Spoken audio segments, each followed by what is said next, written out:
كبيره 2 مليار الا ربع. اتفقسوا ازاي؟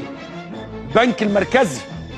ما هو الاول كانت الحسابات دي ميته محدش يعرف فيها حاجه، انما البنك المركزي بقى عنده دلوقتي بعد انها بقت حسابات الكترونيه بقى عنده حاجه بتنور في رقم كبير دخل في حساب ورقم كبير خرج، فبعت لهم قال لهم الحسابات دي بتاعت مين؟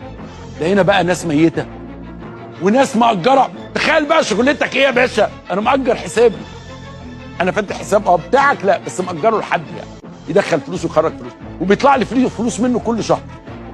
شغلانه فله شمعه منوره يا روحي. يعني تخيل كده تفتح الحساب لحد فتفضل الفلوس داخله وخارجه وانت بتاخد فلوس. يعني مثلا دخلنا مليون ليك كام؟ 50,000 جنيه. انت عملت ايه؟ ولا حاجه باشا. والله ما تخطر في دماغ حد.